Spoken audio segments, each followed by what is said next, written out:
Welcome to PC Perspective Podcast. Today is Tuesday, February 28th.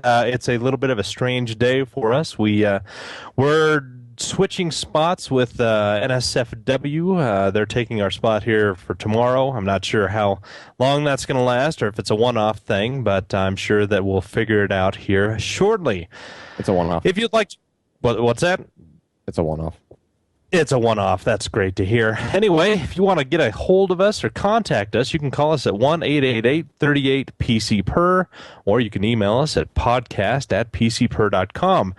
The podcast also can be found at http://whatever, pcper.com/podcast. Ryan has got a couple of Twitter accounts, twitter.com/Ryan Trout, all one word, or twitter.com/pcper. This past couple of weeks, we are having a contest. Jeremy, are you a little bit more up to date on what we're doing there? Well, we're giving away something rather nice, at least if you're an audiophile, because not only is it the wrong URL that I'm trying to go to. It's a very nice high-end PC, but it's shipping with the better part of, I believe it was $300 worth of audio software coming to you from PC Audio Labs.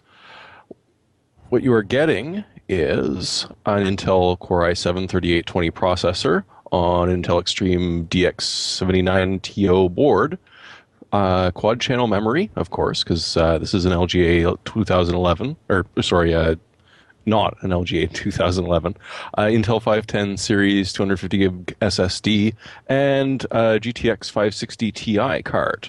But what you're really looking at is audio production software like Cakewalk Sonar X1 Essential, Native Instruments Complete Elements, IK Multimedia's Amplitude, and a bit more.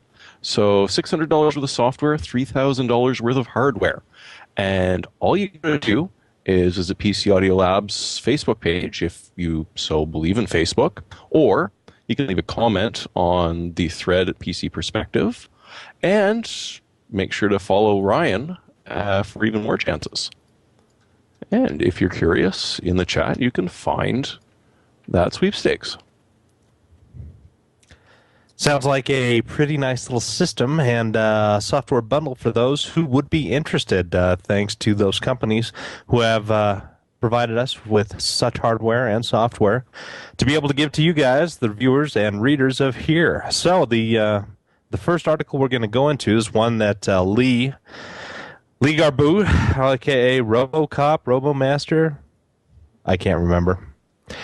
It's the Robotech, the Silverstone TJ08-E Micro ATX enclosure review. Silverstone has a pretty good reputation when it comes to cases. I've got one here that I've been fond of for quite some time. Lee really takes this apart, takes some good measurements, writes a few good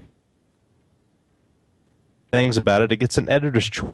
Go over all of it here. You should really go and read the article. He does a fantastic job in describing this case, its strengths, its weaknesses, who should have it, who shouldn't, and why black is now the new black and not white Or silver. And moving on.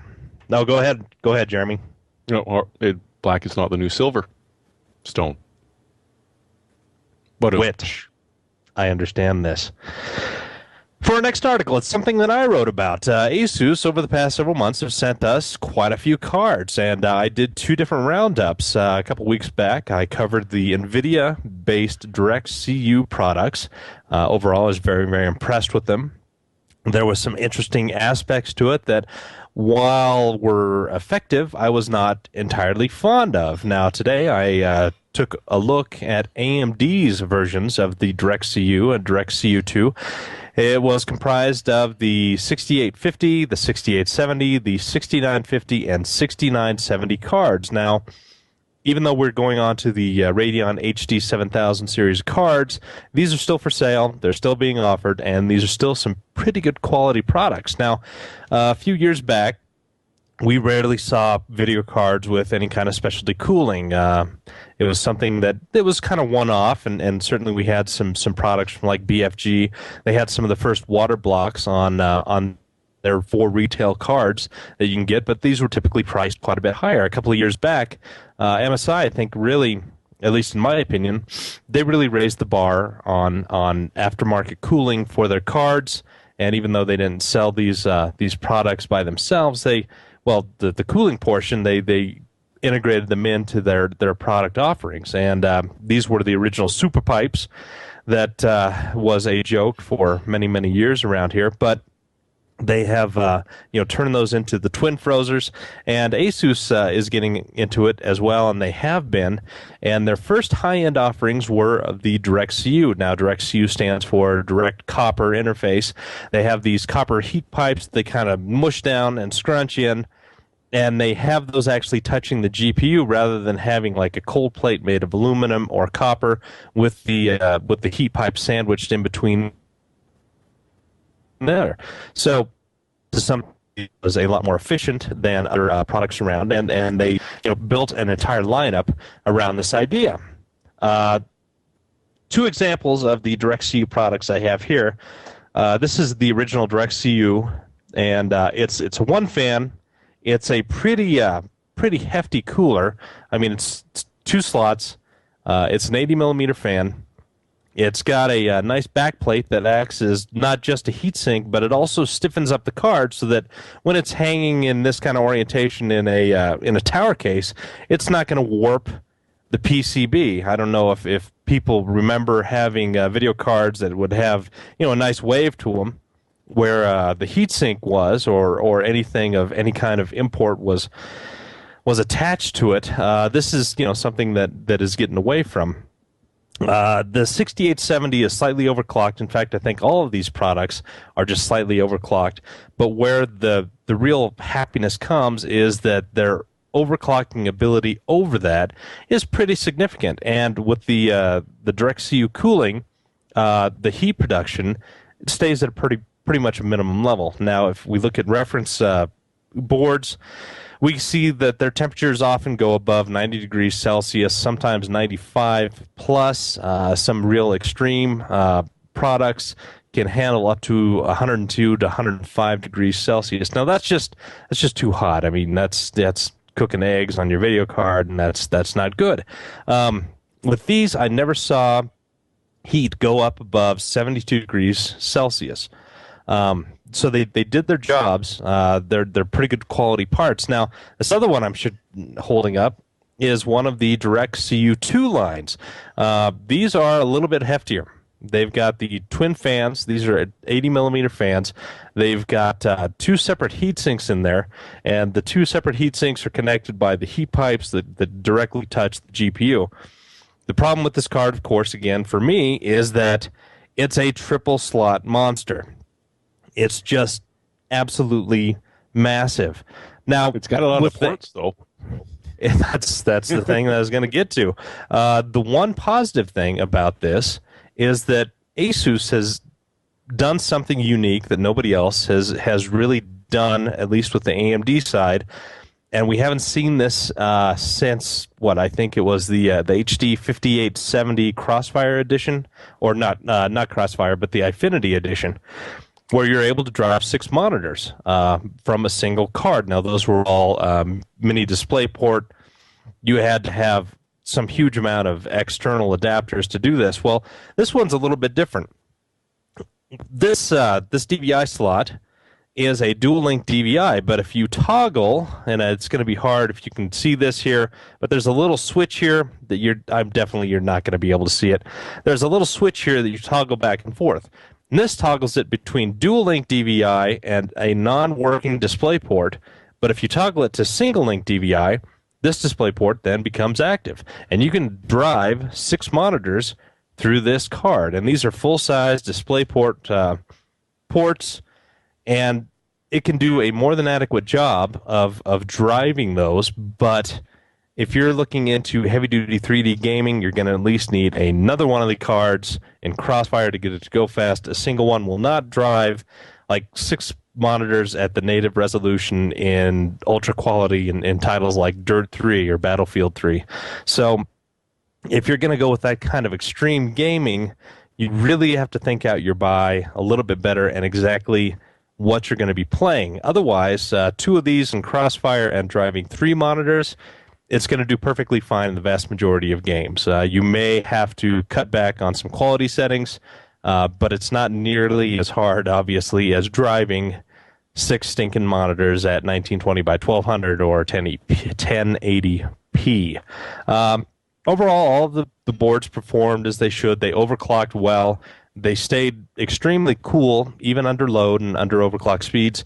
The higher-end cards, the 6870 and the 6970, I could actually hear them wind up a little bit, and that's just because the RPMs go up on the fans to increase cooling, and they were audible, but they were certainly not annoying. There was not the fan whine that so characterized many cards in the past, and this was something that was very pleasant to be around because, hey, you could game with it and it didn't destroy your ears. So the 6850 was probably the best value of them all. It was the lowest price card. You can get it for about $139 after rebate.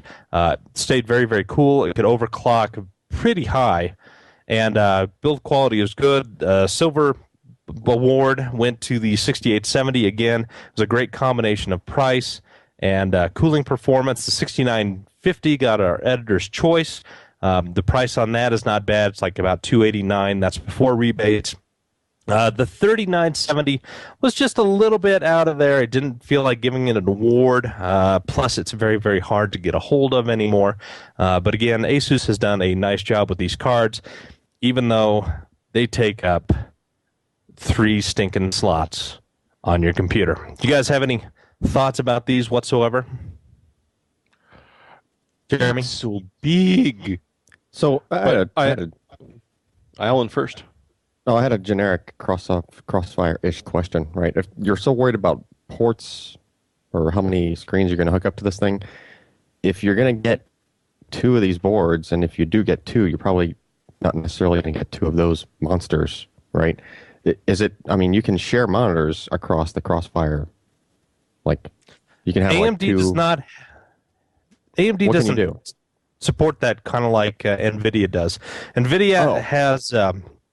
You have to have 2 cards to have more than 2 monitors.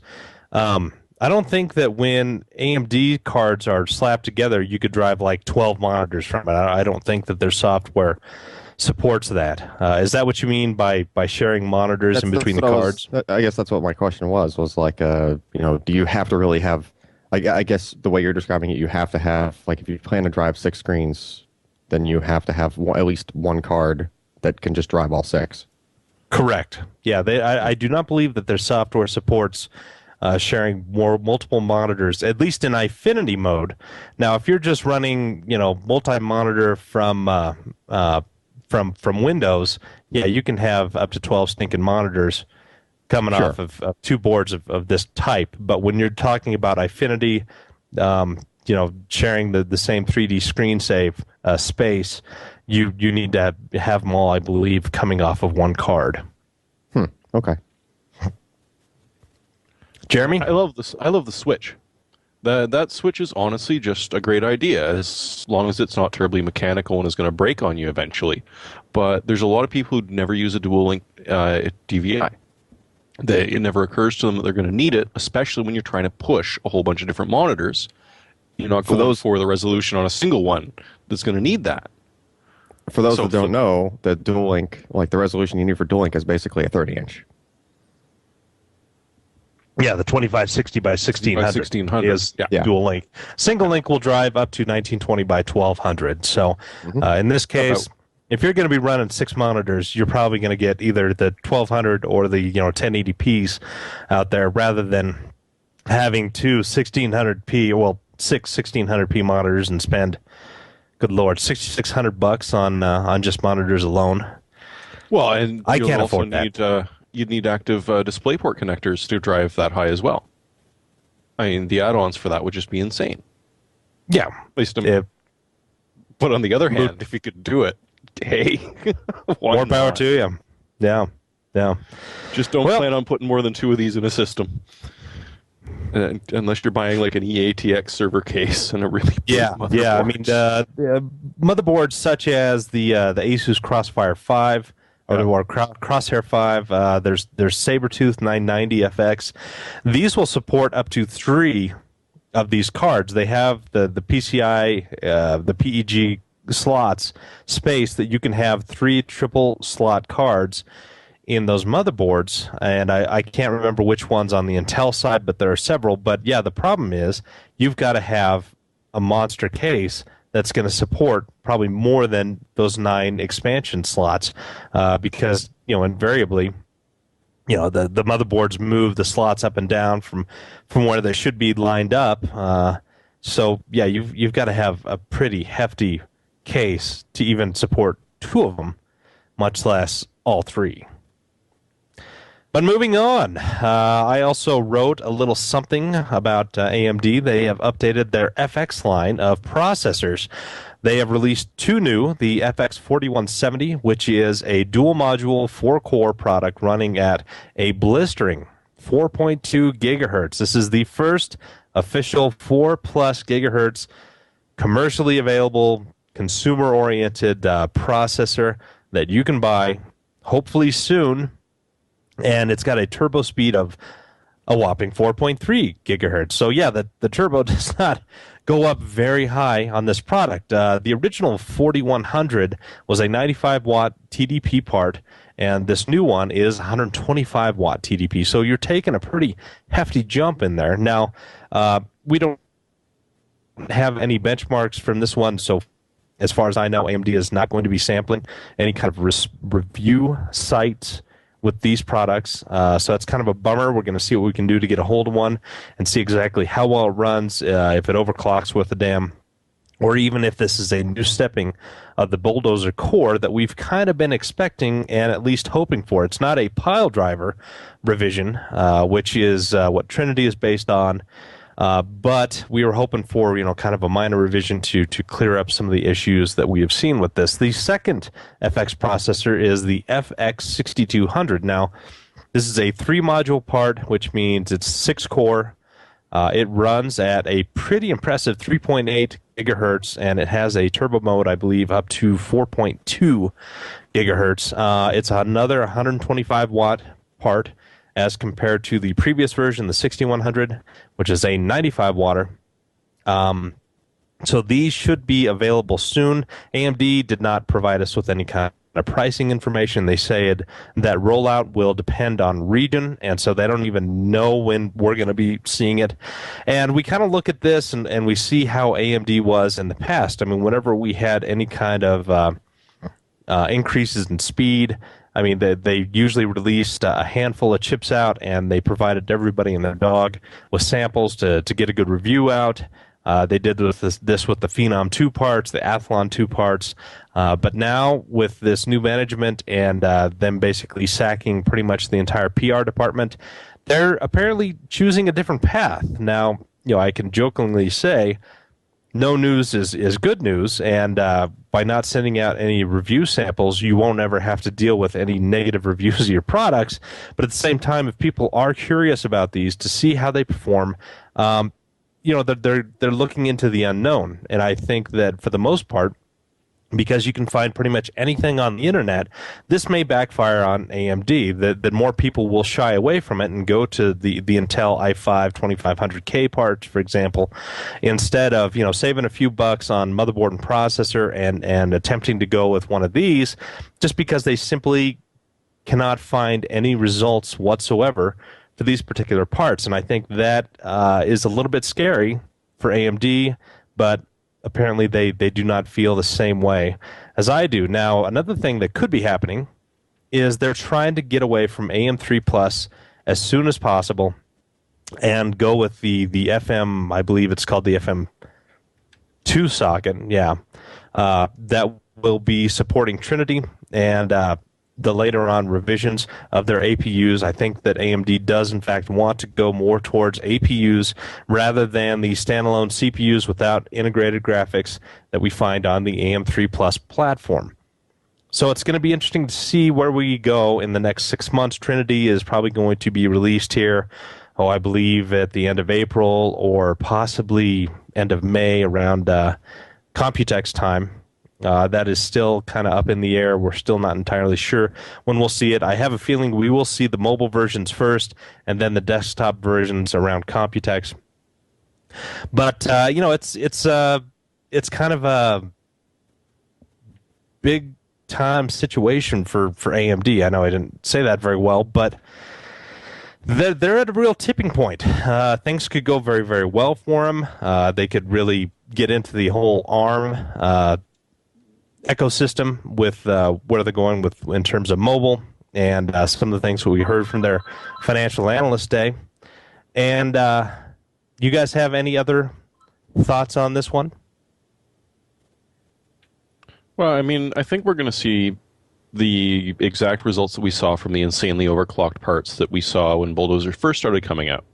I mean, they were hitting those clock speeds and going beyond, but I mean, we don't predict, even if it is a new stepping, we don't really predict any big changes for this. It's not going to be pile driver. But it'd be nice to see some reviews. You know, AMD, if there is anyone still employed in your PR department, any news is good news. Bad news is good news. No news, well, then we make it up. Maybe Ryan will... Sampling the parts might be good news. Actually showing other people that they are working and exist so that there could be benchmarks. Yes, so look, here it is in my hand. I would show it to you, but no, you're not allowed to see it. But it really exists. It's really fast. Yeah. Trust us. You can find it on Newegg like sometime. Yeah, so it's going to be interesting to see what AMD decides to do here. It'd be nice if we got some samples out and we're able to see what these new parts are able to do. We can only keep our fingers crossed and hope, and at the very worst, maybe I can dig out of my allowance box and actually purchase one of these products when they come out and see what they're up to. I mean, it's not going to be expensive. We're expecting around $159 price for the FX 6200, which is the 6-core version, and probably around $119 to $129 for the uber clocked 4.2 gigahertz FX 4170. So, with that out of the way, we need to have a small ad break brought to you by the fine people at MSI. Break. All right, and we're back. Well, you said you weren't quite sure when Bulldozer was coming out, but do you think you could say that it's coming out before Ivy Bridge? Well, Bulldozer did come out. Or, sorry, Bulldozer, there's two new chips. Trinity or these chips? Trinity. Trinity. Yeah, I think Trinity. Yeah, I messed that intro up, didn't I? Well, you're working hard. What are you drinking tonight, Jeremy? It's a Citrony IPA from Dead Frog Breweries. That's Jeremy's Segway rolled off a cliff. Yeah, it did, and crashed down. You know, that would be funny, except there was that millionaire that died doing that. Off the Segway? Didn't he work for Segway? I think so. Yeah. He went cross country Segway. Yep. Yeah. Kind of sad. Let that be a lesson to you. Don't mess up your Segways because it's like driving one off a cliff. God. And here I thought I was bad for the past couple of weeks. Hey, apparently not. Mind you, I've been having such a lovely month. Yes. Tell us about this delay thing. Yeah, this Ivy Bridge delay thing. It's sort of like confirmed, but it's not confirmed, but it's confirmed again. And there was... there was a quote that we posted a news post about that talked about, I think maybe it's June now, coming from one of the high-ups at Intel. But then I saw some stuff even from a few hours ago that was saying that it's delayed by 1 or 2 months, meaning like May or June. Who knows?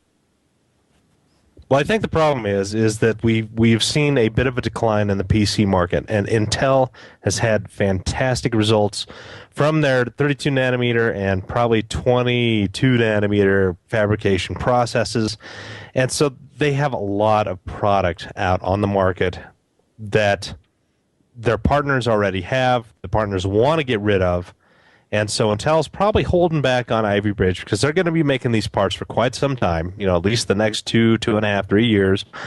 And so, well, at least, Ivy Bridge is going to be a year and a half.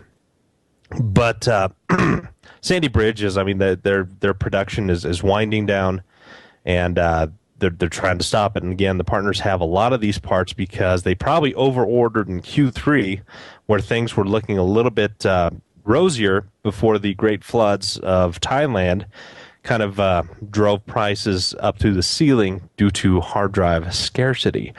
So yeah, I think Intel is kind of saving their partners. They're getting rid of all this excess inventory, and they just kind of had to put Ivy Bridge back a couple of months. We may see which one do they think was going to be out first, the desktop or the mobile? That's a tough call. It's likely going to be the mobile. Just a gut feeling, and sort of we've been hearing the story for a lot, and usually they're saying it's the mobile that's going to be coming out first. Then again, we're still not sure when it's coming out, and with Intel competing against themselves, hey, clear the channel out, then start selling them. Unless you can get them into phones, in which case, well, it's a different market. But that's even further in the future. And we can't look further into the future. Jeremy, what can you tell us about GPU sales? Your best friend, Mr. J. Petty and Associates, released some of the latest results. And does it look good or bad for everybody past Q4? It doesn't look pretty if you sell add-in boards. If you sell a GPU, then it gets a little more interesting because add-in boards down 6.5% from last quarter, and significantly more from this time last year. What you're looking at is a lot of people are not buying discrete graphics cards anymore because when they're buying a bundled PC or a notebook, their GPU's already on the Intel or the AMD CPU. So this is really hurting NVIDIA. I mean, as far as integrated graphics, as far as add-in boards go, they're only down, about 3% or so.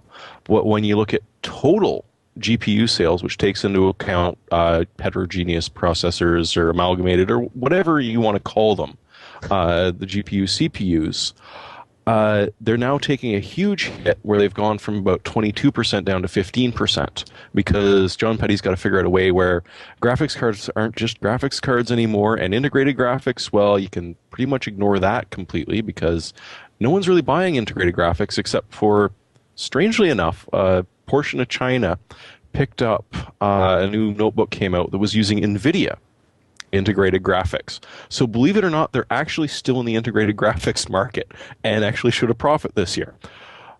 On the other hand, you've got Intel slowly losing total selling to AMD just because the Llano is finally getting into stores and vendors are finally picking it up and shipping out notebooks and laptops and even small machines with it. Intel, on the other hand... I thought you were going to say shipping with small children. Well, I was thinking of that old joke. I never did get my small child from that either. But, as far as the overall graphics markets goes, AMD is looking pretty good. They're seeing a positive 7.8%. In the IGP, why do I want to keep calling it IGP? It's AIB. Add-in board, they lost almost 4%. So NVIDIA's, even still, without any new products, doing fairly well. AMD, now that Llano's in the stores, is actually doing pretty well, but not so much for the add-in cards, which, kind of makes things bad. And the big thing is, 10.4% drop in the overall market from last quarter is just big, and you might want to try and blame the hard drives. Their hard drive sales certainly have affected the fact that you cannot buy certain systems, but I don't know that 10.4 is going to be completely to blame just strictly because Western Digital and the other hard drive companies got flooded. I think it's more to do with, people just flat out buying video cards. Why buy a video card when it's already coming with your machine? I'm asking you why. Actually, I'm not really asking you. Well, because I'm a gamer, but it's kind of I'm a bummer to so I'd see buy it. that. Good Lord. We got to stop talking over each other like this. Yeah, all right. Alan, could this new research lead to light-speed RAM? Have you read this? No. Where did that one come from? It was here the entire time. Jeremy, do you know Storage anything register. about this? You did post it, didn't you? Oh, I seem to remember doing that in between computer migrations. What they're looking at is optical RAM, which we've been talking about, believe it or not, for a very long time. But this group of researchers has actually managed to what they're calling a breakthrough, and hopefully is, but may just be another paper prototype that doesn't quite work out. But they've got a nice little strip of indium gallium arsenide, which is buried in gallium arsenide, and they figured out a way to switch it between transparent and opaqueness as far as light's concerned, which represents a 0 or a 1. The material is only going to hold that for about a microsecond, but according to what these researchers are saying, that's going to be more than enough time for whatever parts of the system that need to access that random access memory. They're going to get it, and they can go. This is also going to make the people who got a little freaked out at the fact that you could freeze current DIMMs and maybe pull information off to them later. Well, in this case, no worries about it. So this implies significant speed increases for RAM overall because, seriously, as fast as that can switch between transparent and opaque is as fast as this process can go. And they're also talking about using 30 nanowatts to actually make this switch in translucency. Significantly less power draw than what we are looking at on current pieces of RAM. Even when you scale it up to the point where you are using a 4 gigabyte DIMM, you're going to be looking at significantly less amount of heat being used and significantly increased performance and significantly increased security. Could be interesting if this does actually pan out, but unfortunately it's still a paper now. And we don't like papers. Give me your papers. Okay, I've overused that joke. That was last year. Oh, damn it. Anyway, Ryan, the lucky guy. This year. The lucky guy, he got in a big old package from Corsair. It was comprised of the Vengeance K90, K60, M90, and M60 keyboards and mice. Do you see kind of a...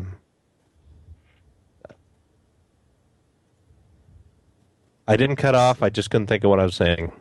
I see our new keyboard tester guy is going to be busy. Yes, he is. And plus, unlike all the other motherboard guys, their numbering system makes sense. Oh, it's got a K, it's a keyboard, an M, it's a mouse. 60 is less than 90. Thank goodness for people who take marketing seriously. Because everybody else would have done like, that's the CMX947A. TI. Stuff that makes no sense. Yeah. So it's nice to see. That would be if Gigabyte. Oh, hey, our keyboard review guy just said in chat that he's a lefty, so reviewing his mice is going to suck. Poor guy. Next time, send ambidextrous mouse. The Cherry MX switches, they're mechanical keyboards, and so they're going to be interesting to see. These certainly are becoming much more popular. What's his bucket? Fopogijo. What is his real name? You guys got to hop in here. Tim? Tim? No. It's not Tim Fair. Damn, and almost Scott. worked. Almost worked. I hate you all. Jojo. Scott will be, he'll be taking a look at these, and he has been inundated with mechanical keyboards, and they're very popular for gaming. I'm not entirely sure how popular they are for people who actually use keyboards all the time. I've got a stinking, I'd lift it up, but I think it's so caked in dust and dirt. What the Microsoft 4000 series natural keyboard. I don't like straight stuff anymore. But these, it's got the good clickers to it. Mechanical keyboards seem to last forever. People still hold on to those damn IBM models from just ages ago that, I got to admit, they did make you feel good when you're typing. But anyway, moving along. Alan, I think this one is right up your alley. Intel Micron Flash Technology venture expands. Micron assumes 2 plants. Yeah. So, kind of interesting twist, I would guess you can call it. So, Intel and Micron jointly produce flash memory. So that's one of the various types of memory that we evaluate in solid-state drives. Whenever you hear me write or read me, whatever I'm trying to say, dang it. Whenever you read IMFT flash, that's the Intel Micron joint venture flash memory. A good chunk of it is made in Lehi, Utah, which we actually flew out there at one point in the past and got to walk around in the bunny suit out there, which was pretty cool. But there are 2 other fabs. There's one in Singapore and there's one in Virginia. Actually, I'm not even sure if there's one more beyond that, but I don't think there is. So Intel and Micron had roughly a 50-50 stake in all 3 fabs. So whatever came out of all 3, it just, they divvy it up. It goes, half goes to Micron, half goes to Intel. All the new stuff comes from the Lehi fab in Utah. So what Intel did was, I guess it was time for them to renew whatever their joint agreement was amongst each other. And Intel decided, okay, well, we're going to sell off our half of the other 2 fabs, basically. We'll keep our half stake in the Lehi fab. We can sell off the other half to you, Micron. You guys can have it. So what they ended up doing was Micron owes Intel a little over $500,000 or $500 million. It's like $600 million. Yeah. Let's see. How'd the numbers lay out? They're getting half of that in cash. So they're getting $300 million in cash. The other $300 million Micron can just keep on hand. I'm assuming Intel will use that some point down the road to actually buy some output from the other 2 fabs if they need it, right? Sort of like reserve. And it's sort of like tough to call what this really means, right? You might think Intel's backing out of flash memory, but really what I think it is that Intel is keeping the main fab where all the new stuff comes out first, because that is the one. That's where 25 nanometer was announced there. 20 nanometer is being produced there, not necessarily at the other 2 fabs. So like the other 2 just sort of like follow along. They're like the grunt worker fabs. So I think it's really just a smarter thing on Intel's part, because Intel's like, all right, let's focus on what's important. And that's the fab that's making the smaller node and moving the technology forward. And then Micron can deal with the volume from the other 2. They can knock themselves out with that, have fun. So it sort of makes sense, really, when you think about it. It does. Yep. Well, now we're going to the place that pretty much Jeremy and myself do not care about nearly as much as Alan. There's this thing called MWC, Mobile World Congress, going on in Barcelona, and they're talking about cell phones and mobile technology, tablets, things that Jeremy and I newfangled things have never invested in.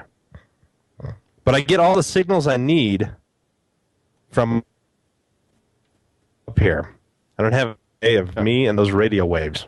I'm not sure what Jeremy's excuse is, but I'll go with it. Hey, if Ryan had been using a laptop, he would have seen the picture with a hotel on it. He would have, rather than his cell phone. But that's a topic for another day. Maybe he can tell the story next week, if he gets the correct directions.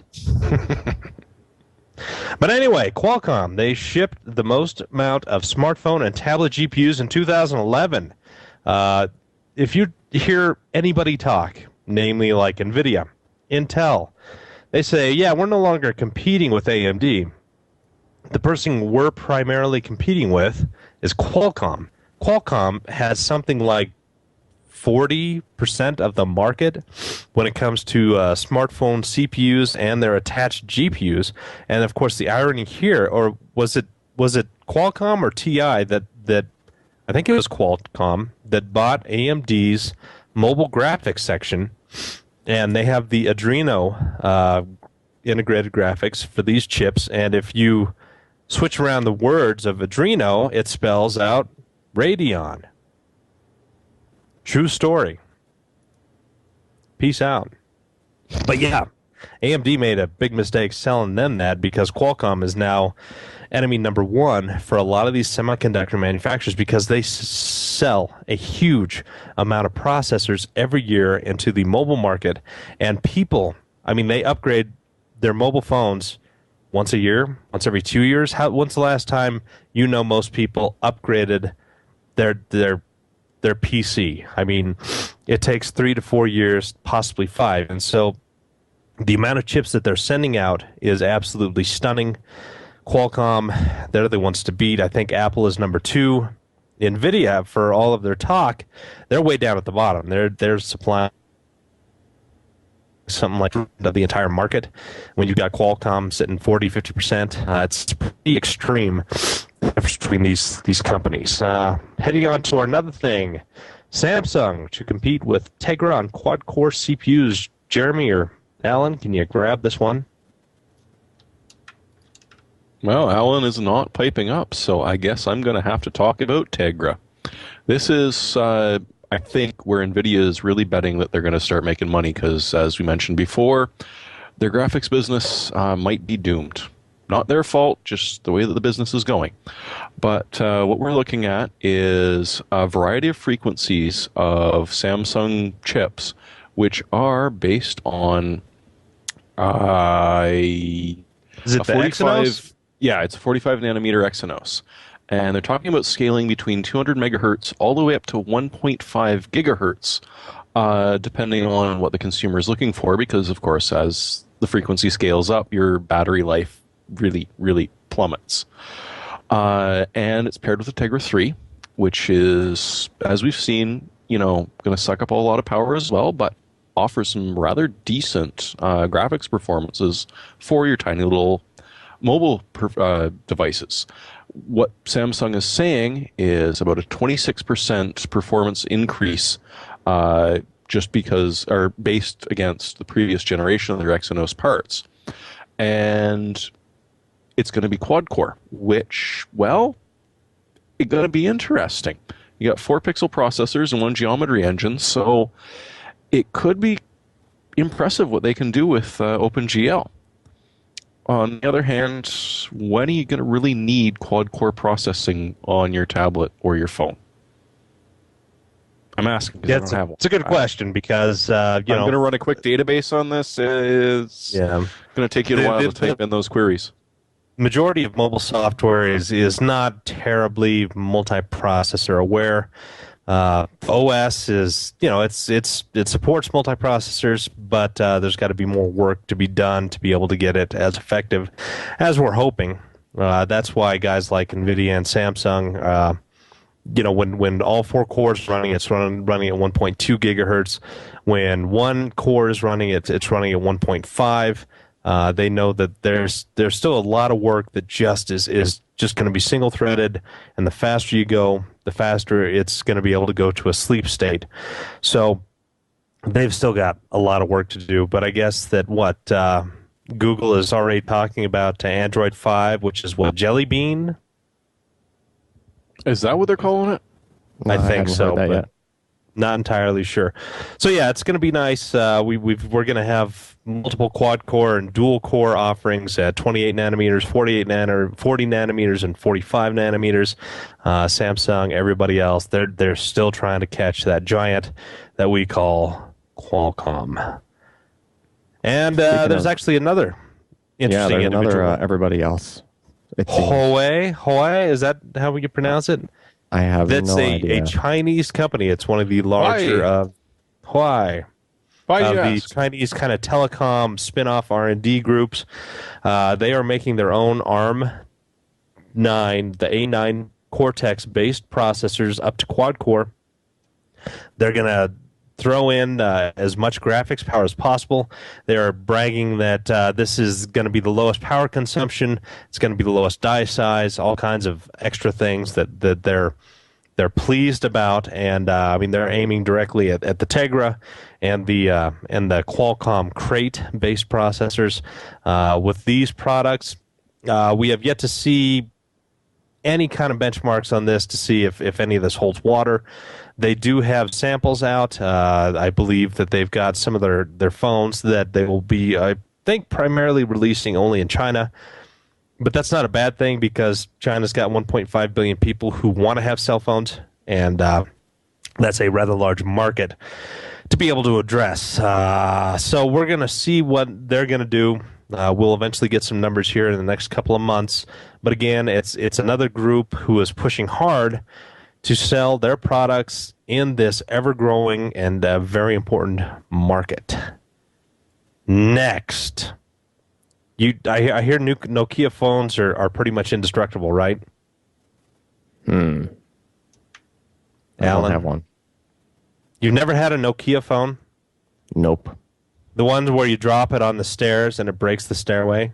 You've never... I think I tried to get one a long time ago from a Best Buy, and they tried to upsell me on the warranty plan for it, and they wanted to charge the same. It was a $50 phone, and they wanted to charge $50 for the plan.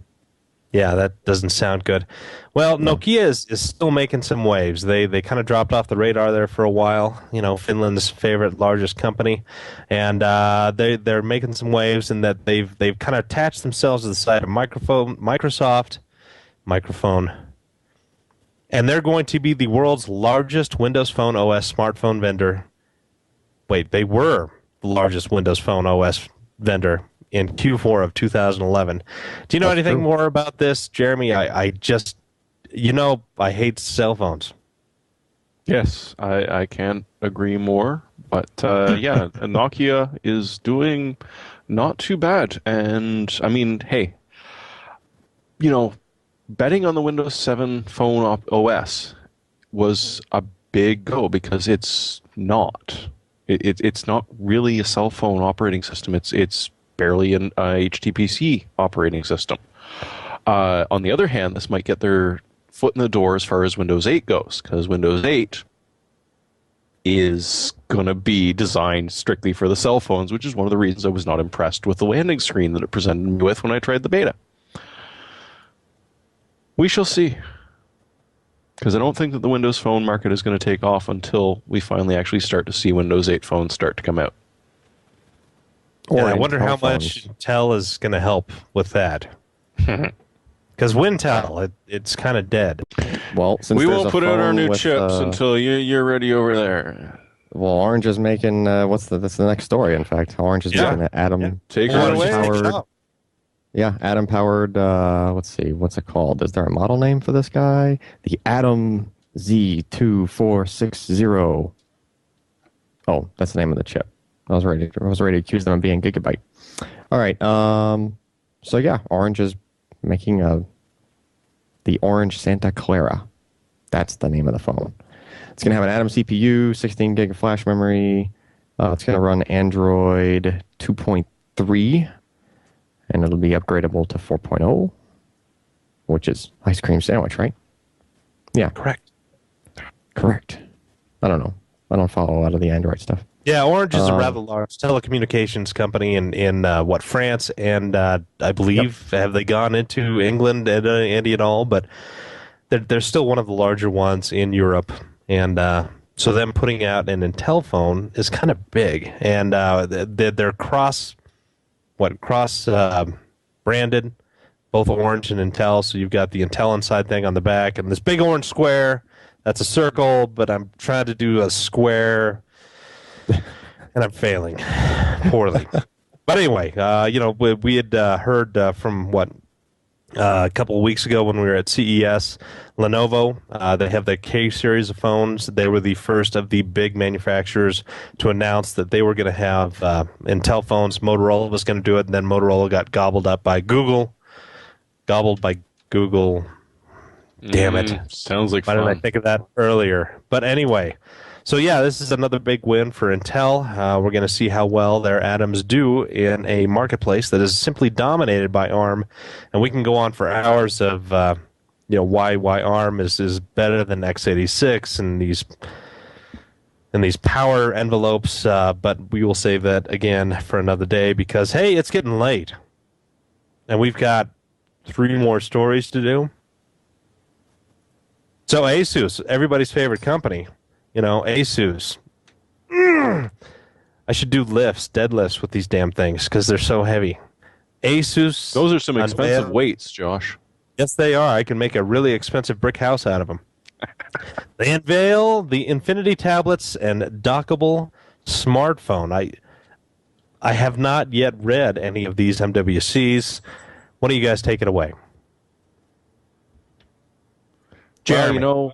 you know the Transformer Prime, and you know how we've kind of liked the idea of it, if perhaps not the execution. Well, that's exactly what you're looking at is Transformer pads, which you're buying. It's a 1280 by 800 IPS display with Tegra 3, and it comes in a 4G and a Wi-Fi model. It's got a front camera with 1.2 megapixels, and the rear is 8 megapixels with an LED flash. And unfortunately, for whatever reason, they've gone for 16 gigs of internal storage, no matter what model you choose. But you can pick up a keyboard dock as an option. You don't have to buy them right off the bat, but they're also going to support to Android 4 Ice Cream Sandwich, as we've been talking about. And they're looking about 10 hours without the dock.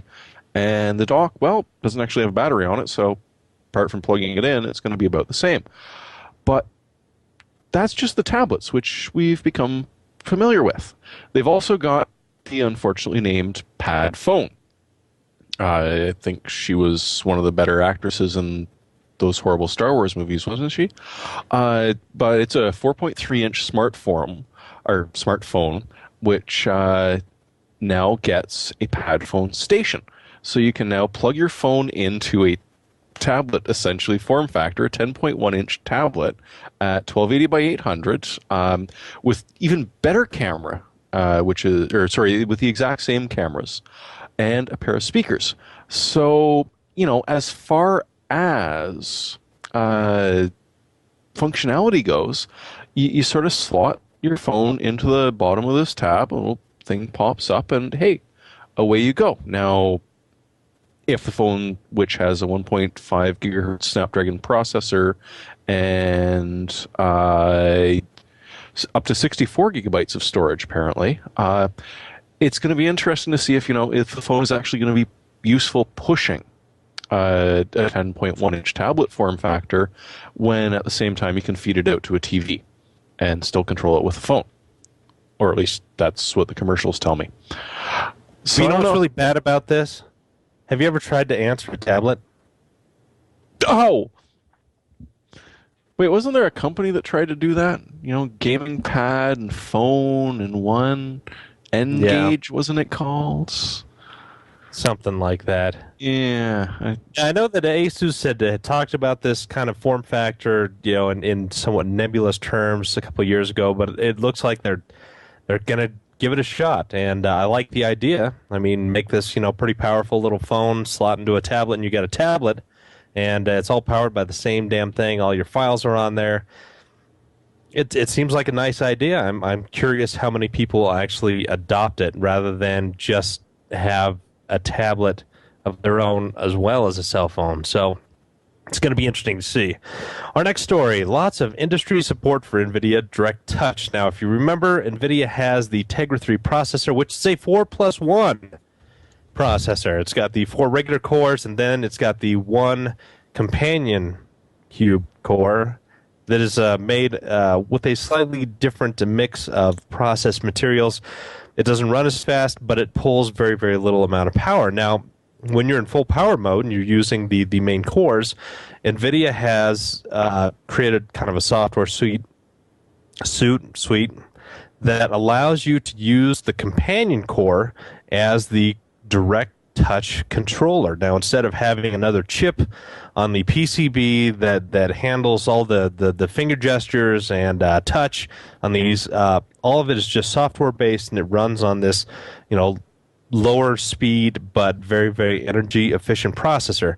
They're getting 3 to 4 times the not resolution, but the touches per second or inputs per second, as these other analog, more base analog chips that only add the complexity to the PCB. So there's a lot of support by some of the leading groups who do the software side of the touch. So it's going to be nice to see. We have yet to see how well it works. We've seen some tech demos, and it looks better. But some people were complaining that there seemed to be an extra bit of latency involved. But again, we will see. So our last touch samples per second. This is only going to lead to blindness and hairy palms. Damn that. But anyway, finally, NVIDIA roadmap outlines Tegra's future, including 4G and a die shrink. Have you looked over this one at all, Jeremy? Yeah, it confused me. I thought I was reading a comic book because they're talking about Kal-El and Wayne and Jean Grey and stuff. And then I realized I was actually looking at what NVIDIA is planning on doing in the future, which is 4G and, more importantly, probably a die shrink. Because really, one of the biggest complaints that we've been seeing with the jump between Tegra 2 and Tegra 3 is, wow, that sucks a lot of power. It's pretty, but it sucks a lot of power. So a die shrink usually tends to mean a little bit less energy needed to power the chip, which means lower thermal design power and longer battery life. So if this is true, or I guess not so much if it's true, but when this becomes true, you're going to see a die shrink down to 28 nanometer, which with the Tegra system on a chip lineup, could actually really help NVIDIA. They're pretty solid with these Tegra chips. I mean, we've been laughing about super phones for 2 years now, and they're getting better and better. So as long as Windows on ARM can play nicely with the new Tegra, you might be seeing NVIDIA getting a lot of business out of this, especially when they jump up to the 4G. Yeah. So and they had purchased Icera, which is the modem maker for a lot of these phones, for $100 million. And the first product is going to be a Tegra 2 plus this Icera modem, and that's going to be coming out here pretty soon, within the next, I think, 3 to 4 months. Getting the modem integrated onto the same piece of silicon is, again, it's going to save money for the guys who manufacture the phones, a little bit more quality control in terms of what these radios can do and the modems. So it's a big jump for NVIDIA. And it's something that they're doing to compete, more adequately with Qualcomm and Samsung, which I believe already have products that have the integrated modem/radios on there as well. So, just one more time, we're going to remind you about the contest. Sign up at pcper.com/contest. We'll at least sign up there and read what all you need to do to sign up. And because Ryan's not here, we don't have any phone calls or emails. Nobody's going to be taking your papers. No one's going to be stuffing your papers with coupons. None of the other fun stuff that we've relied for comic relief in this exceptionally long and sometimes dry podcast. Except for Jeremy, he's kind of a wet character. Yeah, I'm a little wet, soggy, and tired this week. Yeah. But that probably is why I'm so surprised I actually managed to pick of the week this week, because I have not had much time to read anything apart from manuals on why the things that should have went well did not go well. But you're all probably familiar with steganography, the idea of taking a JPEG and hiding text in it. Well, there's a new twist on this, where a fellow by the name of, where did it go? Chris McKenzie managed to hide an entire audio track inside of a JPEG. So it's sort of audio steganography. This is perhaps not the easiest thing to do because you need ImageMagick, curl, MPlayer1, and Ruby to actually be able to process it. On the other hand, it is kind of neat to hide an entire 3-minute, 32.7 second long pop song into an LLCat. So hey, if you want to really hide the fact that you're a Barry Manilow lover or whatever it is that you wish people didn't know, well, you can hide it in pictures. Very nice. For my choice, since we went with the AMD FX processors and talked to them about them, if you want to jump into them nicely and cheaply, Asus has a pretty nice little motherboard called the M5A97 AM3 Plus. It's based on the AMD 970 chipset. It's got 6 SATA 6G ports, USB 3.0 UFS, everything you need to get going, and some pretty decent overclocking features. I tested this board some months ago. Was very impressed. It worked well. If you're not looking for any kind of crossfire work, this is a good product. It's less than $100. In fact, it's $95 at Newegg and other places around the web. So if you're curious about building a second machine or building for somebody else, or just want to try it yourself as a main and use one of the new Bulldozer processors from AMD, this is a rather inexpensive and solid way of doing that. So Asus M5A97. Alan. Yes. All right. So this is basically open source circuit design and sharing for electronic circuits. A thing called circuitlab.com. Didn't know about it until earlier today. It's pretty darn cool. Basically, it works like any other circuit design type program, except it's not a program. It's all web-based, not OS dependent. Runs in Linux, runs in, basically if you have a web browser, you can go here and just like design a circuit. And then if you make an account under them so that you can like you can like save your circuits associated with your login, and they even give you like once you've built it, you can share it out as like an embed or just like a link to it, and whoever looks at it could just, if they have an account, or even if they're anonymous, I think they could just like re-edit. It's like, say you post something and you're like, I'm having trouble making this circuit do whatever. Then somebody else could take it, build on it, and then share it back, which is pretty darn cool. And it has basically like every bit of functionality that any circuit design piece of software I've ever seen has. So, pretty cool stuff. That is cool. Yep. And that's a show. You can get a hold of us again at 1-888-38-PC-PER, or write to us at podcast@pcper.com. You can find replays of this monstrosity / aberration / abortion at pcper.com/podcast. Usually Ken, the well-oiled intern, is able to post them up about 24 hours after this live show. You can follow Ryan at Twitter at twitter.com/Ryan Shrout, all one word, or twitter.com/PCPer. So we'd like to thank you for your patience, and our gratitude and condolences go out to those who actually spent the time to listen. Have a good night. This is Josh. Move on to Jeremy. Move on to Jeremy. You hiccuped, Josh. It was... What did I say? It was graphic. You said, this is Josh. I'm Jeremy Hellstrom. And I'm Alan Malventano. Thanks for joining us this evening. Bye-bye. Have a good night. We'll edit something out of that. Or somebody will. Oh, this cat. Cat is making me crazy. Cat says hi. That's a crazy cat. It looks quite lazy.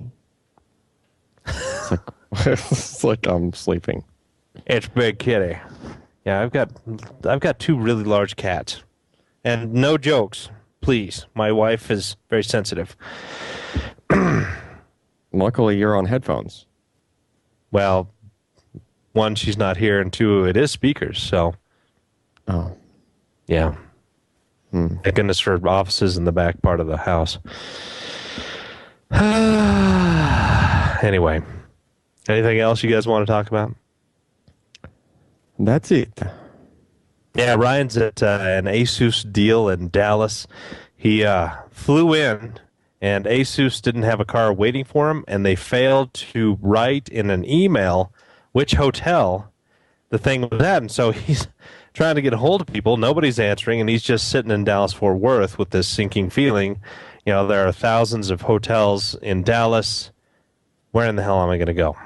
So he finally got a hold of the folks, and they said, oh, well, you know, we sent this, you know, the information and a picture in the email. He's like, well, you morons, emails come in as text only on my phone. So what can you do? He finally got to where he was supposed to. Yeah, we would have been screwed, Jeremy. Where are you guys supposed to go? I don't know. That's why I fire up the laptop. And I would call my wife, but I don't have a cell phone. Anyway, I think I'm going to run away. Yes.